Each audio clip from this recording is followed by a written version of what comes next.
Ansiedad. ¿Qué implica para la vida de un cristiano ese concepto, esa definición? Ansiedad. Pudiéramos entrar a estudiar o analizar ese concepto en un libro de psicología, pudiéramos buscarlo en un diccionario.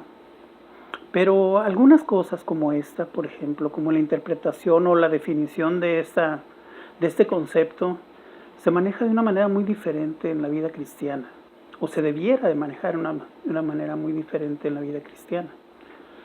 Yo tengo muchos años desde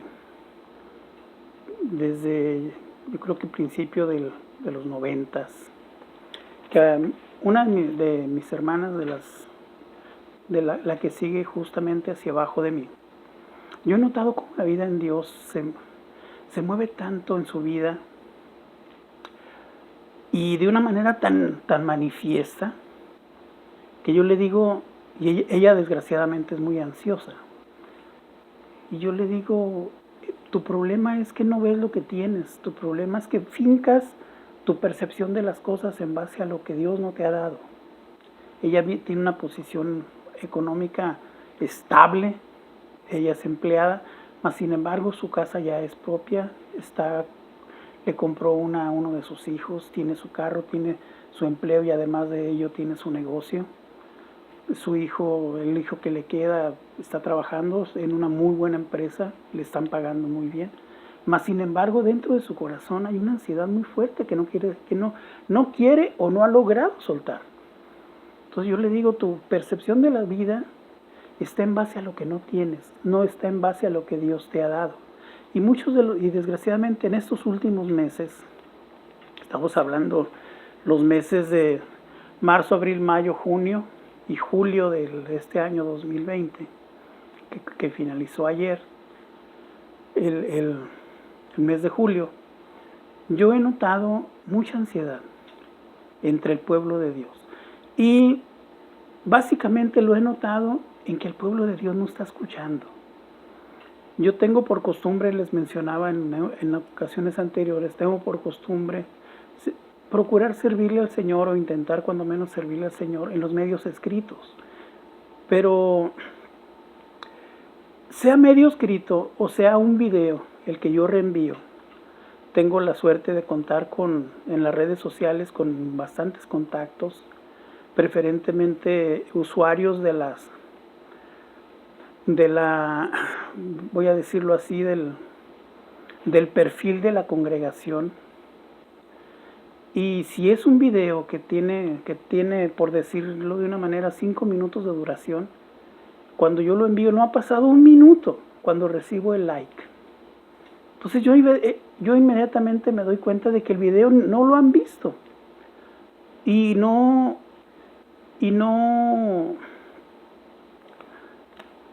deja de inquietarme, porque para mí ese like es simple cortesía. No es una aprobación de lo que han recibido. No es lo voy a tomar, lo voy a analizar y voy a tomar lo bueno y voy a desechar lo malo. No. O sea, yo veo un pueblo de Dios que no está escuchando en estos días, que está ansioso, está muy ansioso, cuando menos yo así lo percibo. Sí entiendo, hay una gran necesidad, principalmente económica y de salud en estos últimos meses, pero yo creo que se está dejando de lado lo verdaderamente importante. Antes de tocar el texto de este tema, quiero leer un texto que está en el libro de Jeremías. Jeremías 49, en el versículo 23, nos dice lo siguiente, hablando de dos personajes de la región de Damasco, nos dice lo siguiente, dice, ¿por qué han sido malas noticias? ¿Por qué han recibido malas noticias? Están desalentados. Hay ansiedad como en el mar que no se puede calmar. Ahora, el problema de estos dos personajes es algo, trayéndolo al tiempo de lo que yo les menciono que he visto. Dice, porque han recibido malas noticias están desalentados. Al recibir la mala noticia llega un desaliento y eso lleva a un periodo de ansiedad. Pero el punto, la pregunta aquí es, ¿ansiedad en un cristiano? ¿Ansiedad en un hijo de Dios? Miren, yo tengo el gran privilegio de todavía tener contacto con la congregación donde yo nací y donde yo crecí. El Señor me envió a hacer otras cosas a partir del año 2014. Quien fue mi pastor falleció en el 2015 y quien está hoy como el pastor de esa congregación es un hombre al cual yo respeto mucho y lo reconozco como un estudioso de la palabra y un hombre entregado a Dios. Hace unos días, si ustedes quieren una semana, yo le pregunté cómo estaban. Ellos aún no se reúnen. Estamos hablando de una congregación que está en el estado de Sonora, en México. Yo le pregunté cómo andaban los congregantes, cómo andaban la cuestión de trabajo. Y él me mencionó que solamente a 3 de todos los adultos en edad de trabajar, solamente a 3 los despidieron, los descansaron o los finiquitaron, como usted lo quiera entender. Y de esos 3, uno en este tiempo andaba buscando trabajo con la necesidad de encontrar un trabajo. El resto del grueso de toda esa congregación sigue viviendo de las bondades de Dios. Muchos de ellos ya se reinstalaron, muchos de ellos están en vías de reinstalarse, de reincorporarse a sus funciones laborales. Otros aún están descansando, pero siguen gozando del sueldo que les está dando la empresa para la cual prestan sus servicios. Pero de todo ese grueso, de más de 150, si usted quiere, congregantes que son empleados, solamente a 3 descansaron. Pero uno de ellos, porque el trabajo donde él estaba, de plano, posiblemente hasta incluso la empresa quiebre, le pegó muy fuerte por el tipo de trabajo que se maneja.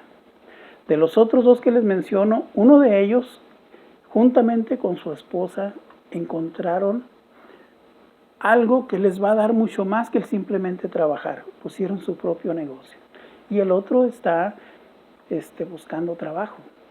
En la congregación con la cual tengo relación yo aquí en el estado de Arizona, en Estados Unidos, está pasando algo similar. Los hermanos están, se puede decir, la congregación es estable en lo económico. Bendito sea el Señor que en la cuestión salud tampoco ha pegado tanto. Pero algo de lo que yo he notado, tanto en la congregación de México como en la congregación de aquí de Arizona, es precisamente que no han dado lugar a esto. Las noticias que se mueven el día de hoy son noticias muy malas. Estamos hablando, si por referirme, yo no soy político, ni me interesa meterme en cuestión política, pero si estamos hablando del país de México, es un país donde la crisis económica se está acentuando de una manera tremenda. Y el panorama que se ve hacia el frente, se ve un panorama, según cuentan algunas personas, un panorama muy desalentador.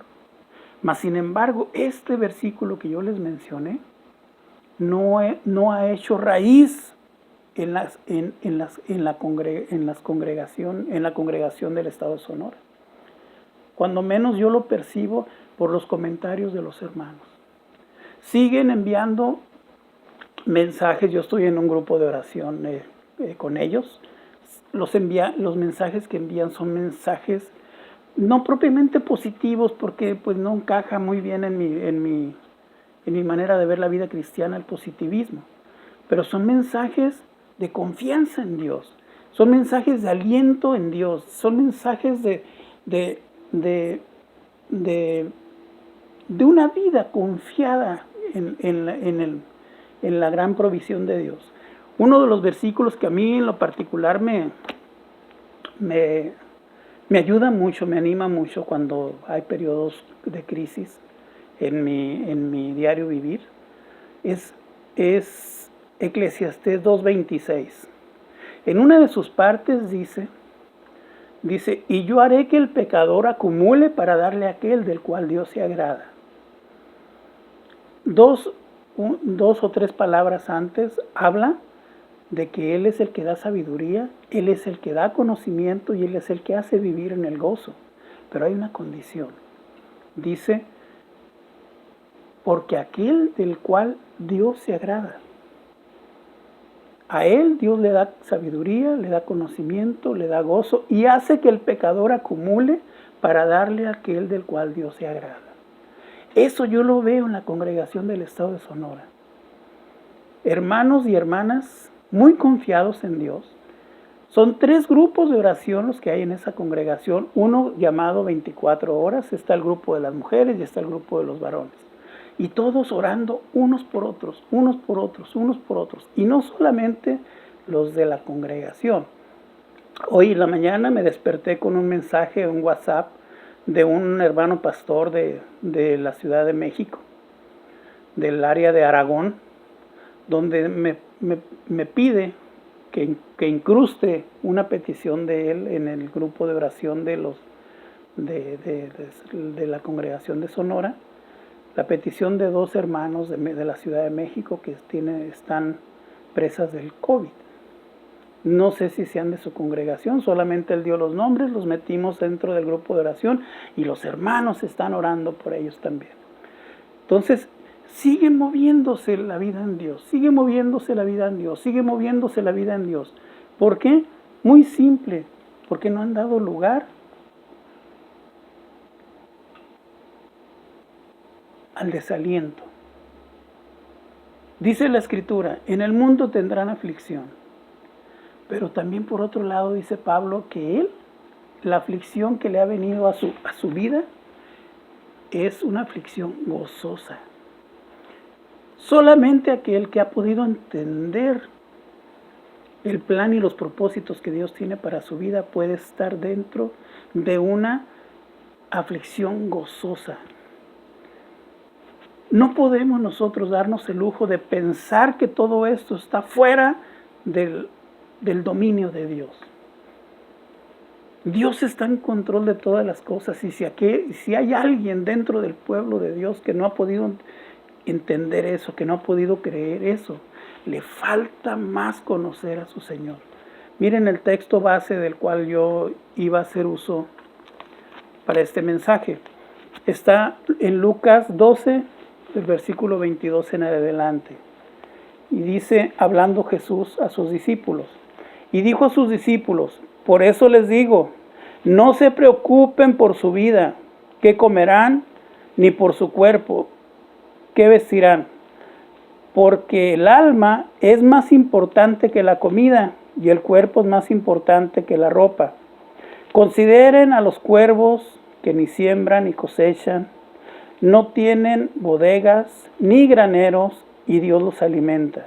Así pues, ¿cuánto más valiosos son ustedes que las aves?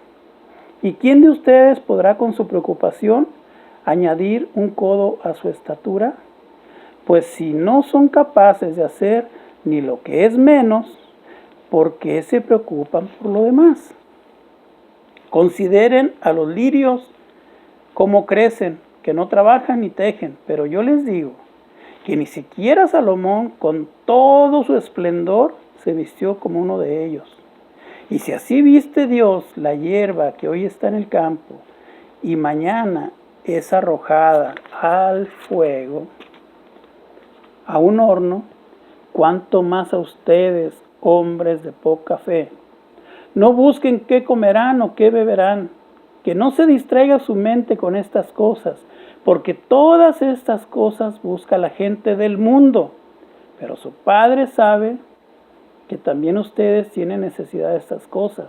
Busques pues el reino de Dios y todas estas cosas les serán añadidas. Quien fue mi pastor por 19 años tenía un versículo que era, por llamarlo de una manera, su versículo favorito. El pastor era un hombre muy estudioso de la palabra y nos decía muchos textos que se movían en su vida. Pero uno de ellos a mí se me quedó muy grabado. Más bien son dos. Uno de ellos es el Salmo 41:11. En el Salmo 41:11 dice: en esto sé que en mí te complaces, en que el enemigo no me hace daño. En esto sé que en mí te complaces. Lo pudiéramos traducir: yo sé que tú te agradas en mí porque el enemigo no me hace daño. Pero hay un precio que pagar. Nos dice el libro de Mateo en el capítulo 11, hablando del mismo Jesús, el santo de los santos. Dice que antes se trata de la porción donde resucita Lázaro. Y dice que antes de hacer ese milagro, levanta su vista al cielo y le dice al Padre: Padre mío, yo sé que siempre me escuchas, porque yo hago siempre lo que a ti te agrada. Yo en lo particular siempre he pensado, bueno, no siempre, unos 10 años, 15 años para acá, siempre he pensado que la llave que para lograr tocar el corazón de Dios es agradarlo a Él. Dios les bendiga, les deseo la mejor de las tardes, que en esta noche puedas dormir como si no debieras y el día de mañana te levantes con la plena convicción de dar gloria y honra a aquel que es el único que nos sustenta. Amén y amén.